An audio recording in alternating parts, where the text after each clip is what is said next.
Our next speaker is Dr. Osnat Morkyn, Director of the Social AI and Networks Lab at the Department of Information System at University of Haifa. And Osnat, OSI, will talk about emotion, familiarity, and trust, cognitive and affective derivers of online misinformation.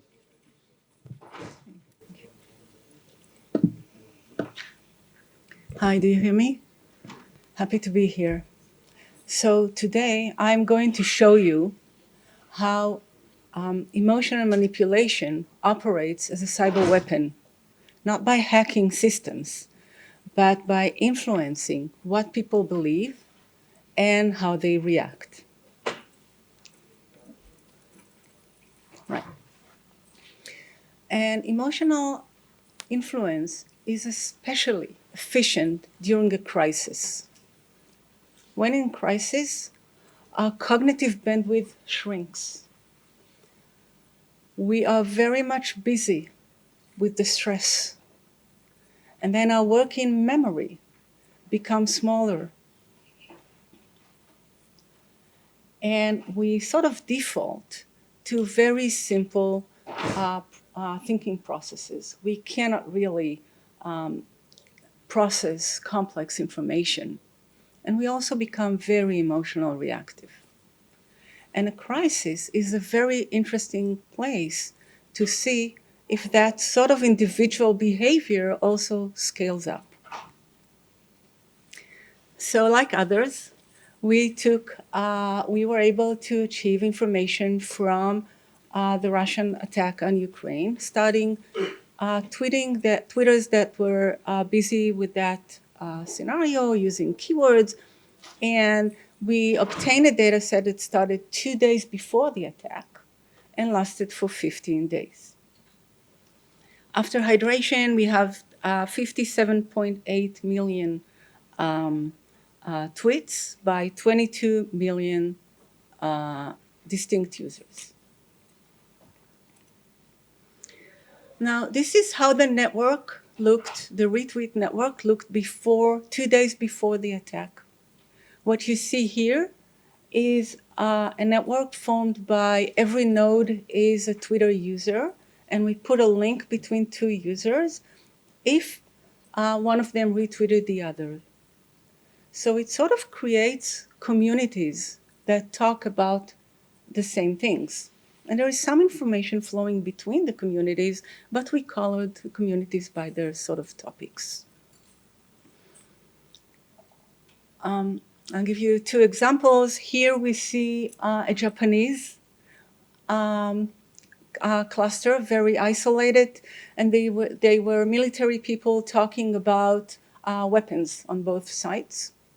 And then on the other side, we see a summary of two different clusters, Republicans and Democrats. It was very, very hard to understand which is which at the beginning until we identified the focus people, because Republicans were talking a lot about Biden and Obama, and Democrats were talking a lot about Trump and Putin.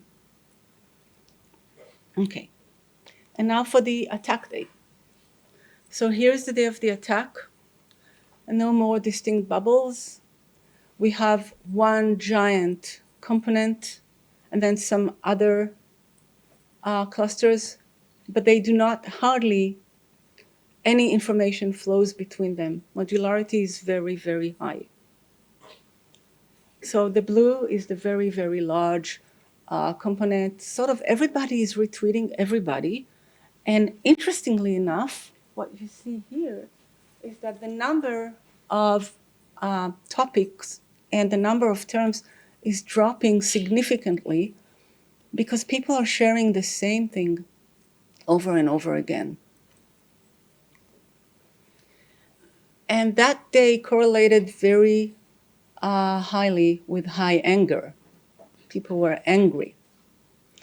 And we were able to correlate that over the entire 15 days, and we saw that the structure of the graph, the modularity, had a very high correlation of 0.66 with anger. It also had pretty high correlation with fear. So this phenomenon of turtling up is also known in economical crisis, during economical events.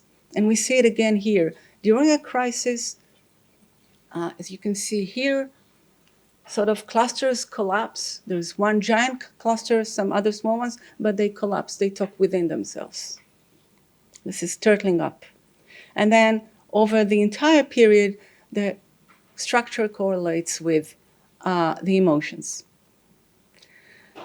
So this is what we saw. We saw that when we had what we know on people in person, we can see that on a network on a large scale.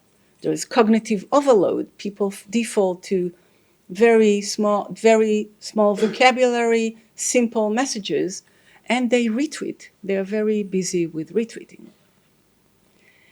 And within a few days, we see the structures starting to relax. Still, a lot of people are in the large cluster. And we also see the beginning of an influence attack. Not only the beginning, we see an influence attack, a very clear one. What did I do? Yeah.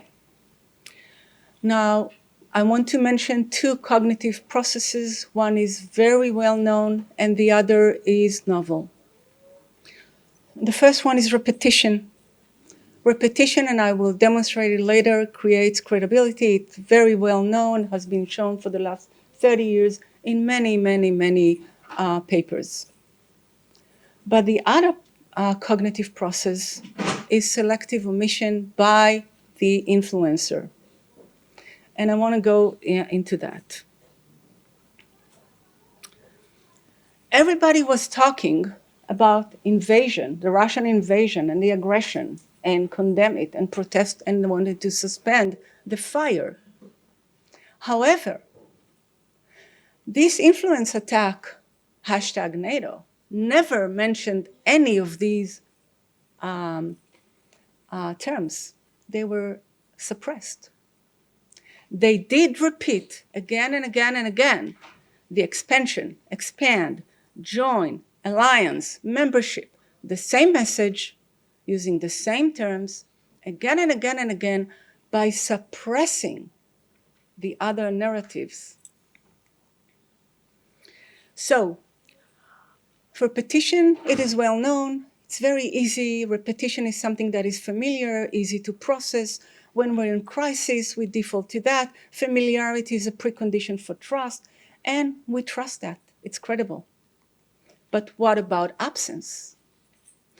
Absence, we can only detect, absence is very powerful because we can only detect absence if we expect it, right? So Sherlock Holmes noticed the dog that didn't bark, and a very real-world example from World War II is where they try, I don't know if you see there the planes, these were the planes that came back.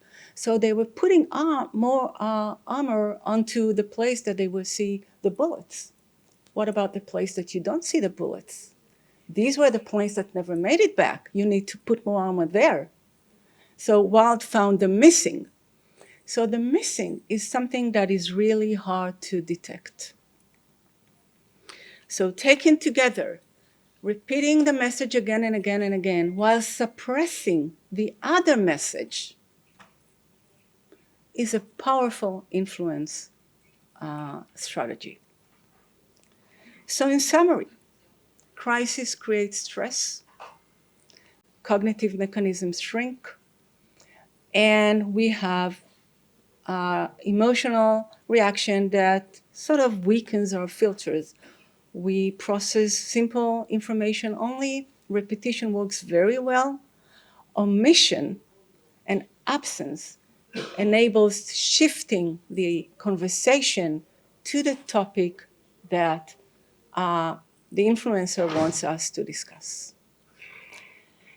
And with that, I have a call here to stop not protecting only our systems, but start protecting our cognition. And with that, I'll finish. Thank you very much.